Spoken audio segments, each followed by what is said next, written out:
Hello, this is Abhijit. Welcome to the new session. Right, so आज हम क्या पढ़ेंगे? आज बेसिकली हम जो टॉपिक पढ़ेंगे that is what is electric field. Okay, so electrostatic related जितने भी फोर्सेस की बात थी वो हम लास्ट क्लास देखे थे। Right, rather we had 2 sessions of your concept dealing with forces. Right, now we are going to see कि इलेक्ट्रिकल फील्ड से ये कैसे रिलेटेड है। राइट, तो ये वाली बात ज़रा देखते हैं एक बार। Right, before going into definition, right, उससे पहले मैं आपको थोड़ा सा इसके बारे में बताना चाहता हूँ for the as far as your expression goes. Okay, so expression wise E is nothing but force per unit charge. So force per unit charge, that means unit भी बड़ा सिंपल होगा। फोर्स के लिए न्यूटन और charge के लिए coulomb. Right, so this the simple concept as far as your unit is concern. Okay, लेकिन अंदर जाएंगे जब आप तो थोड़ी सी डिटेल में आपको देखनी पड़ेगी। सबसे इसकी डिटेल बात यह है कि this is a vector quantity and this is also a vector quantity. Okay, और ये दोनों वेक्टर होने के पीछे कारण ये है कि because charge is a scalar quantity, because you know vector divided by a scalar is nothing but a vector quantity and that is why electric field is a vector quantity. Okay, और आपको पता ही है जैसे ही vector हो जाती हैं उसमें analysis करना हमारे लिए थोड़ी सी कॉम्प्लिकेटेड हो जाती है compare to the scalar quantities. Okay, तो हमें कुछ नहीं करनी है। जो कूलम्स लॉ थी उस कूलम्स लॉ की में दो चार्जेस इन्वॉल्व होती थी, इलेक्ट्रिक फील्ड में एक चार्ज इन्वॉल्व होती है ना। अब ये एक चार्ज क्यों इन्वॉल्व होगी, कैसे इन्वॉल्व होगी, वो जरा बात करते हैं हम। राइट, तो देखिएगा प्लीज, अगर मैं कूलम्स लॉ लिखता हूं, if I write Coulomb's law, then in that case हमारी कुछ एक्सप्रेशन ऐसे होती हैं and that is nothing but F is equal to some constant k. Right, we know that k, we have defined earlier k, so q1 q2 divided by the distance between them, that is r square. I'm taking force without giving the notation of vector. ठीक है, जब यहाँ पे दो charge है, इनमें से आपको क्या करनी है, एक चार्ज को नीचे लेके आने जानी है। सो देयरफॉर मैं एक चार्ज को नीचे लेके आ जाऊंगा और जैसे ही आप एक चार्ज को नीचे लेके आ जाएंगे अब तुरंत एक क्वेश्चन अराइज होगा, कौन सा चार्ज को लाऊं, Q1 ना Q2। राइट, सो इस चीज को इसीलिए इलेक्ट्रिक फील्ड में जिस चार्ज को आप ले आएंगे उसको जानना बहुत जरूरी है। तो ये जो मैंने ऊपर में लिखा है electric field is equal to force upon charge, ये चार्ज क्या है? राइट, ये चार्ज क्या है? राइट, तो थोड़ा सा हम डिटेल में आपको बताते हैं और ये बड़ा सिंपल सा बात है। जरा सोचिए आप, इलेक्ट्रिक फील्ड, तो इलेक्ट्रिक शब्द हटा दीजिए, सिर्फ फील्ड का शब्द के बारे में बात करते हैं। और फील्ड कुछ नहीं होती है, field is nothing but effect, असर, और उस असर को देखनी है आपको। Right, you have to see that असर। ओके, सो उस असर को देखने के लिए हम कैसे एनालिसिस करें, चलिए 2-4 एग्जांपल लेते हैं। लाइक फॉर एग्जांपल, मैंने फैन चलाया और जाके दूसरे रूम में बैठ गया, तो क्या आपको असर मिलेगी? नहीं मिलेगी। क्यों? क्योंकि आप फील्ड में नहीं है। आपको अगर असर देखनी हो फैन की तो आपको फैन के नीचे आनी पड़ेगी। This is what is technically called field. इसी कंसेप्ट को हम फील्ड का नाम देते हैं। आज मैं यहां पे खड़ा हूं एट द सेंटर, चारों तरफ से लाइट आ रही है, मैं फील्ड में हूं। राइट, और मेरे सामने जो है वो हमेशा मुझे इंडिकेट करते हैं कि अंदर आ जाओ, अंदर आ जाओ, अंदर आ जाओ, बाहर जा रहे हो आप स्क्रीन से। क्यों? क्योंकि मैं फील्ड के अंदर रहना चाहता हूं। जितना देर हम फील्ड के अंदर रहेंगे, the lights and everything, the sound, everything will be clear. Okay, so that is why हम एक चीज आपको बताना चाहते हैं कि हमें अगर फील्ड को मेजर करनी है, हमें उसकी असर को देखनी पड़ेगी, हमें उसकी इफेक्ट को देखनी पड़ेगी। अब यहां पे और एक सिनेरियो आ जाती है। सिनेरियो के एक बहुत बड़ा प्रॉब्लम, और वो प्रॉब्लम ये है, सपोज कीजिए आपने एक पेज रखा बेड के ऊपर और एक बुक रखा बेड के ऊपर और फैन चला दिया। आप देखा पेज तो उड़ के चली गई लेकिन बुक तो नहीं उड़ी, तो फिर तो ये तो गड़बड़ हो गई। हम कैसे वो मेजर करें? अब कोई चीज उड़ गई, कोई चीज वहीं पे रह गई। राइट, सो इसलिए पूरे इंटरनेशनल लेवल पे, राइट, हमने एक चीज डिसाइड किया, और वो ये डिसाइड किया कि देखिए, आप जिस चार्ज का या फिर जिस पेपर की बात कर रहे हो, अगर आज आप इस पेपर की बात कर रहे हो तो पूरे वर्ल्ड में, पूरे यूनिवर्स में हम इसी पेपर को रखेंगे फील्ड को मेजर करने के लिए। कोई बुक, कोई हैवी वेट, कोई मोटा पेपर नहीं चलेगी. That same paper will be used anywhere you go through out the world. That is what is standard, right? Okay, हम भी वही काम करेंगे. हमारे पास Q1 Q2 नहीं देखनी है, मुझे एक स्टैंडर्ड चार्ज बनानी है. उस चार्ज को हम नाम देंगे टेस्ट चार्ज. उस चार्ज को हम नाम देंगे टेस्ट चार्ज Q0 पर Q0. और ये जो आपकी Q0 है, ये Q0 की वैल्यू हमेशा always you are going to make it 1 coulomb. Always you are going to make it 1 coulomb.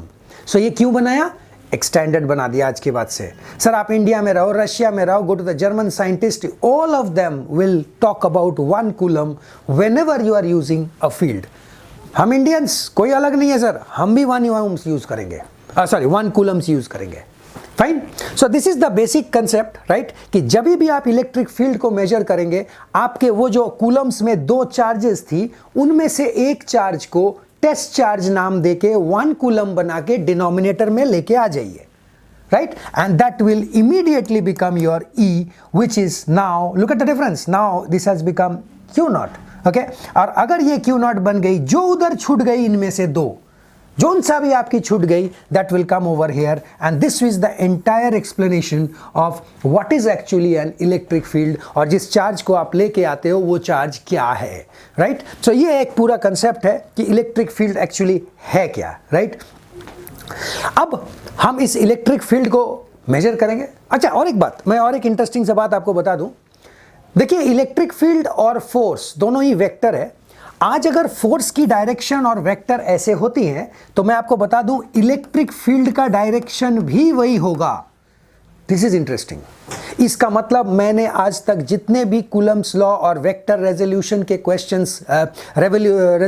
Questions कराए थे, जो भी क्वेश्चंस कराए थे, सब एज इट इज होगी, क्योंकि वेक्टर की तो डायरेक्शन चेंज ही नहीं होती है. जो डायरेक्शन F की है वही डायरेक्शन E की है, and therefore the direction remain same.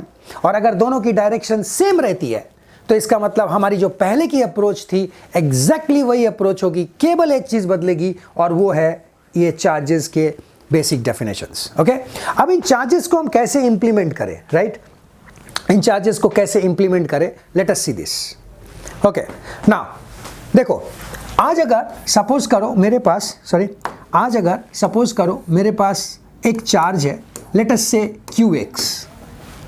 Electric field क्या है? इलेक्ट्रोस्टैटिक फील्ड के साथ बात कर रहे हैं हम. तो लेट अस से यहां पे मैंने Q0 रखा है. मैं ये भी बोल सकता हूं बहुत नजदीक को Q0 को रखा है, या फिर मैं ये भी बोल सकता हूं बहुत दूर Q0 को रखा है. आप देख सकते हो इसकी असर. ओके, और एक बात, this Q0 by default is always positive. Okay, मैंने आपको 1 coulomb बोला था, that by default is positive 1 coulombs. So this is plus and this is plus. Now look at this. अब आप चीज को समझो. Now look at this. Plus plus will repel. Force की दिशा भी वही है, E की दिशा भी वही है. This is interesting. ये देखो आप, plus plus will repel. Repel माने फोर्स, और इलेक्ट्रिक फील्ड बोलोगे सर वो भी वेक्टर है और उसी डायरेक्शन में होती है, तो सर वो भी E. तो फोर्स और E की डायरेक्शन हमेशा सेम है. ये देखो आप, this way repulsion, and you will have this your E, right, और your F in the same direction. अब आप खुद बताइए ना, E1 बड़ा है ना, E2 बड़ा है ना, E3 बड़ा है. Now look at the figure, it is very clear कि आप उस पर्टिकुलर चार्ज के कितने नजदीक हो, राइट? और ये आपकी Q0 है जिसकी वैल्यू 1 coulomb है. तो अगर मैं E को एक्सप्रेस करना चाहूं तो E will be nothing but, अगर मैं E को एक्सप्रेस करना चाहूं तो E will be nothing but 1/4 pi epsilon only Q upon the distance between them. Now ये Q कौन सी है सर? ये वाली. This is what you have to understand sir, ये वाली. क्लियर? नॉट वो टेस्ट चार्ज. टेस्ट चार्ज तो नीचे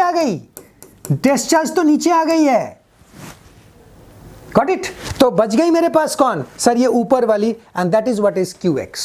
तो इस फिनोमिना को आपको बिल्कुल बहुत अच्छी तरह से याद रखनी है कि एक्चुअली 2 चार्ज में से कूलम की कौन सी चार्ज को आपको डिनोमिनेटर में लानी है और कौन सा को वहीं छोड़ देनी है, right? So this is the basic criteria. Okay, अब ये जो इलेक्ट्रिक फील्ड है, इस इलेक्ट्रिक फील्ड का मैं बार बार बोल रहा हूं असर क्या है, असर क्या है, असर क्या है ना। इस असर को जानने के लिए आपको एक चीज पढ़नी पड़ेगी और उस चीज का नाम है फ्लक्स। ओके, लेकिन हम फ्लक्स में डायरेक्टली नहीं जाएंगे। फ्लक्स में जाने के लिए आपको पहले जानी पड़ेगी लाइन ऑफ फोर्सेस के पास। लाइन ऑफ फोर्सेस से हम फ्लक्स में जाएंगे, लेकिन line of forces I will discuss on the next class, right. लेकिन फिलहाल मैं आपको बस एक चीज का इंट्रोडक्शन देना चाहता हूं कि, और वो चीज ये है, जस्ट हैव अ लुक। तो वो चीज कुछ ऐसा है, nature of charge. So nature of charge, और जब मैं नेचर ऑफ चार्ज बोलूंगा, हमारे पास अभी तक 4 तरह के चार्जेस एग्जिस्ट करते हैं। ओके, माने 4 तरह के फॉर्म्स में एग्जिस्ट करते हैं basically. So nature of charge में बहुत लोग पहले ये सोचते थे कि ये पॉजिटिव चार्ज और नेगेटिव चार्ज, बिल्कुल positive charge and negative charge तो है ही, right, that is always there, positive charge and negative charge. And apart from negative charge and positive charge, अब हम बात कर रहे हैं कि ये जो positive negative charges हैं वो किस तरह से हैं, how they are, right, in what way they are present, in what way they are present. और इस चीज़ को जानने के लिए आपको सबसे पहले चीज़ जो जानना पड़ेगा, आप जानते हो पहला चीज़, and that is what is called a point charge, and that is what is called a point charge. सब पॉइंट चार्ज, अब तक हमने जो भी काम किया है सर वो सब पॉइंट चार्ज के लिए था। This is your point charge at P1, point charge at P2, let us say Q1, let us say Q2, these are all your point charges, जहाँ पे एक चार्ज होती है। कूलम्स लॉ पॉइंट चार्ज के लिए, ठीक है। देन द नेक्स्ट चार्ज हम आज के नया से शुरू करेंगे। This is a new thing for you, right, all the 3 rather are new for you. The next term is not the point charge, rather अब मैं जो बात करूँगा वो पॉइंट चार्ज नहीं है, वो है sir line charge, LINE, line charge. So this is line charge. That means पहले मैं सारे का नाम लिख देता हूँ, सबका नाम लिख देता हूँ, and then I will come back right to the explanation. Okay, so this is line charge, and then after this line charge हम और एक नेक्स्ट तरह का चार्ज पढ़ेंगे, and that is what is called surface charge. That is what is called surface charge. That is what is called surface charge. And the last variety we'll come across is nothing but your volume charge. Volume charge. So I think this color will not give you a good contrast. So I'm overwriting it, okay? So this is volume charge. Right, so ये है 4 तरह का basically. सो हम बिल्कुल इस point charge के बारे में और बात नहीं करेंगे। पॉइंट चार्ज के बारे में जितनी बात करनी थी we have done it, right. Now we are going to see what is how the line charge is implemented. Line charge को हम कैसे लाते हैं, वो चीज़ हमारा अभी मेन मकसद होगा। Now let us see what can we say about line charge. इसको ज़रा एनालिसिस करते हैं, राइट। तो let us take this, right. Now have a look, इधर देखिएगा प्लीज। सो लाइन चार्ज, अब मेरी जो चार्ज है एक वायर में, सपोज कीजिए एक लाइन के तरह में इस तरह से है। आपको मैंने फर्स्ट क्लास में ही बताया था, आप मेरे सेशंस को देखोगे अगर, मैंने पहले ही बोला था कभी भी चार्ज जो रहती हैं वो क्वांटाइज्ड फॉर्म में रहती हैं। They are always in a segregated part, एक एक करके अलग अलग, राइट, एक एक करके अलग अलग करके रहती हैं, लेकिन एक साथ ला सकते हो उनको सबको, बट रहेंगे वो एक एक करके ही। And therefore this is shown over here and it is very clear. और ये जो लाइन चार्ज है इसको डिफाइन कैसे करेंगे, तो हम बोलेंगे क्या, कितनी चार्ज है। So this is what is कितनी चार्ज है, तो एक मिनट। सो कितनी चार्ज है, सो चार्ज या फिर total charge also you can say, right. और ये लेंथ, जितना दूर तक आपने लेंथ लेना है यहाँ से यहाँ तक, जितना भी लेंथ है, so that is length, okay. So that means ये एक बात होगी, और इस बात को हम बेसिकली क्या नाम देते हैं, इसको हम बोलते हैं lambda. So what is lambda? Lambda is nothing but charge per unit length. So charge per unit length, unit is very simple, coulomb per metre, right, coulomb per metre, fine. So ये है lambda. ये lambda शब्द क्यों आई? Because हमारी charge अब point charge नहीं है, बल्कि मेरी चार्ज जो है बिल्कुल पूरी फैली हुई है एक पर्टिकुलर वायर का फॉर्म में, एक पर्टिकुलर लाइन के फॉर्म में, राइट? कोई एक पॉइंट नहीं है।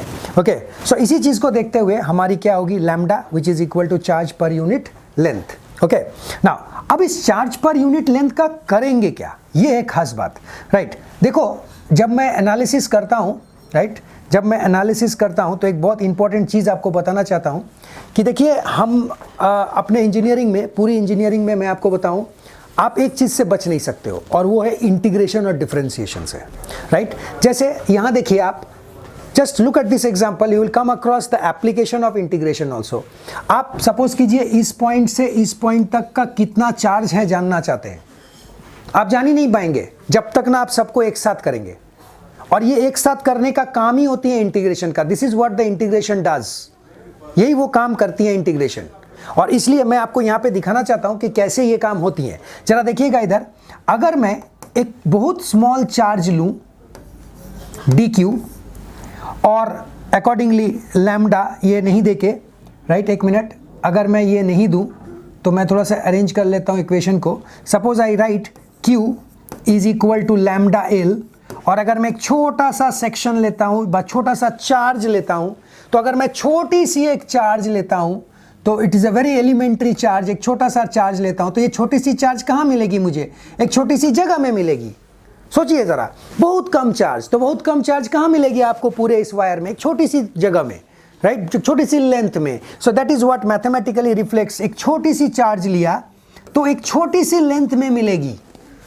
तो आप यहाँ पे L नहीं डाल सकते हो, बिकॉज L तो बड़ी हो गई, और बड़ी में TL तो नहीं थी, छोटी चार्ज तो नहीं थी, पूरी Q थी। सो बड़ी में पूरी Q, लेकिन छोटी L में एक छोटी चार्ज, राइट? और लैम्डा तो सारा total charge divided by length, ये तो कभी बदल ही नहीं सकता, ये तो आपका गिवन है।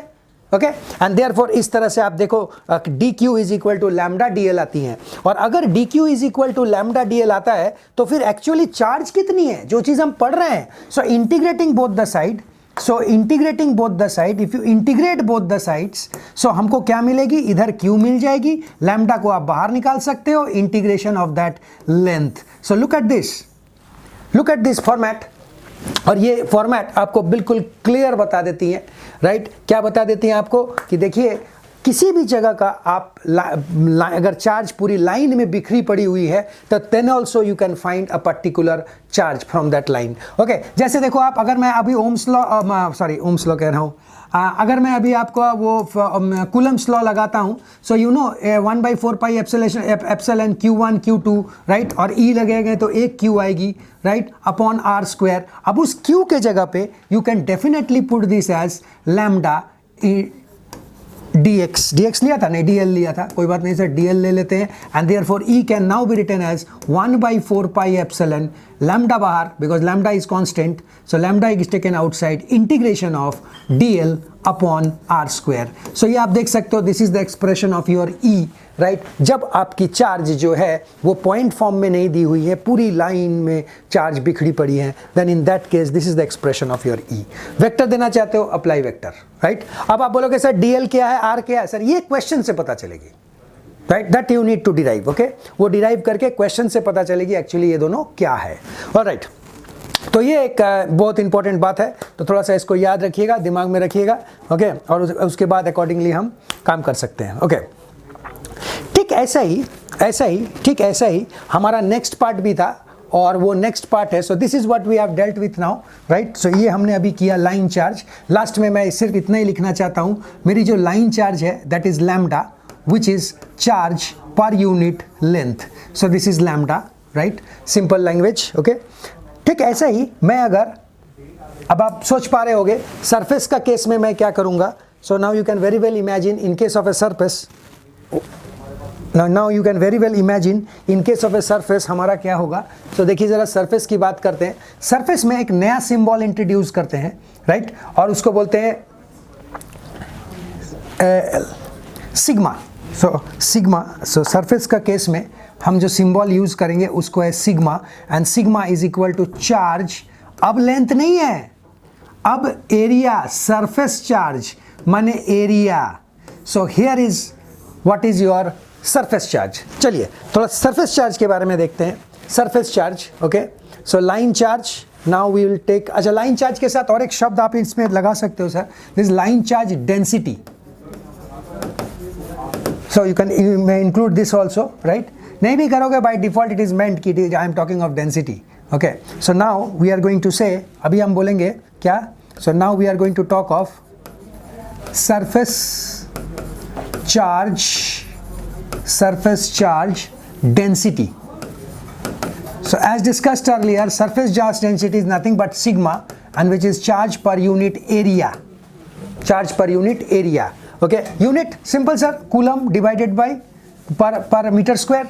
So look at this, पहले मीटर था only because लेंथ था, अभी एरिया आ गया तो मीटर स्क्वायर, ओके राइट। तो अगर ये बात हो गई तो फिर अगर मैं कि अब निकालूं तो फिर से वही बात, एक सरफेस ले लेता हूँ, right. So this is any surface, और इस पूरे सरफेस में अगर आपके पास चार्ज बिखरे पड़े हैं, राइट, एक चार्ज नहीं है बल्कि पूरे चार्ज बिखरे पड़े हैं, तो यहाँ से एक सर्टेन सेक्शन ले लेते हैं और इस सेक्शन के नॉर्मल वेक्टर बनाते हैं, 90 डिग्री बनाते हैं। ये 90 डिग्री कैसे बनाते हैं मैं आपको गॉस लॉ में सिखाऊंगा, राइट। बेसिकली कोई भी सरफेस हो उसके ऊपर ऐसे हाथ करके ऐसे रख देना है, राइट। अगर आपका जो अंगूठा है, this thumb will indicate that normal vector, right. Suppose ये पेन है, पेन का ये बॉडी है, right, that is curved surface, इसके ऊपर रखूंगा तो ये मेरी जो थंब है, this thumb will indicate the direction of that particular vector, okay. So ये हमारा एक नॉर्मल वेक्टर है, ये बाद में हम और डिटेल में डिस्कस करेंगे। This is always 90 degree, alright. वो right, so this is your sigma, right, उसको राइट, एंड इसको जो अगर मैं एनालिसिस करूंगा तो कैसे लिखूंगा बताइए। सो नाउ एक छोटा सा सेक्शन लिया हूं, तो छोटा सा सेक्शन लूंगा तो जरा मैं एक बार पहले क्रॉस मल्टीप्लाई कर लूं। What is Q? Q is equal to sigma A. तो अगर मैं एक छोटा सा एरिया लेता हूं, तो मैं एक छोटा सा चार्ज मिलेगा मुझे, छोटा सा एरिया में छोटा सा charge, another way of saying छोटा सा एरिया में छोटा सा चार्ज मिलेगा, ओके। सो अगर मेरी ये होती है तो इन दैट केस हम क्या कर सकते हैं बोलिए। So in that case integrating both the side, so I can say integrating both the side, मैं ये बोल सकता हूँ आपको कि it is sigma integration of dA, right? So this is the charge representation of a charge when you have considering your what do you call that, surface charge density. बिल्कुल ऐसे ही अगर मैं वॉल्यूम चार्ज डेंसिटी में जाऊं, exactly in the same way, right, volume charge density में जाऊं तो volume charge density को दिखाते हैं रो से। So this is rho, right. अब देखना वॉल्यूम है मेरी, so charge per unit volume, so unit क्या हो जाएगी, coulomb per metre square. So the charge now it will be coulomb per meter square, right? So again sir, अगर मैं volume की बात करता हूं तो एक सपोज करो एक सिलेंडर ले लिया, इसकी वॉल्यूम की बात करेंगे, इसका नॉर्मल वेक्टर बनाएंगे एंड सो ऑन, ओके। ये नॉर्मल वेक्टर कैसे बनेगी ये हम गॉस लॉ में आपको डिटेल में समझाएंगे, okay. And here what we find is again you can take a small charge, elementary charge. So पहले Q लिख देता हूं, Q is equal to rho into V। For a small charge Q you will say rho dV लिखूंगा, और अगर रो dV मैं लिखता हूं तो in this case integrating again on both the side and you will get Q integration of rho dV, right. और एक चीज़ मैं आपको बताना चाहता हूँ बेसिकली यहाँ पे मैं थोड़ी सी यहाँ पे जो यूनिट है यहाँ पे ना you have to make it, यहाँ पे यूनिट जो है थोड़ी सी चेंज कर दीजिएगा। It is coulomb per metre cube, not square, volume है ना तो क्यूब आ जाएगी, तो वो फ्लो में कभी कभी ऐसा हो जाता है। बस एक चीज़ और लास्ट जाते जाते मैं आपको बताना चाहता हूँ इन तीन चीज़ के बारे में, और वो चीज़ ये है कि इनकी यूनिट्स के ऊपर खास ध्यान देना कि क्या कैसे कैसे हम इस यूनिट्स को इम्प्लीमेंट करते हैं। ये चीज़ फोर्स का जगह पे जहाँ पे आप फोर्स निकालते हो, in that same place you can replace Q with this. Electric field के जगह पे भी आप ये चीज़ रिप्लेस करके देख सकते हो, राइट। सो ये इसकी फिजिकल इंप्लीमेंटेशन जो है वो हम न्यूमेरिकल के साथ ही समझ पाएंगे, दैट हम वो चीज़ नेक्स्ट क्लास करेंगे, ठीक है। So that's all for today, right. Next class हमारी सिर्फ न्यूमेरिकल सेशंस होंगी, राइट। Thank you.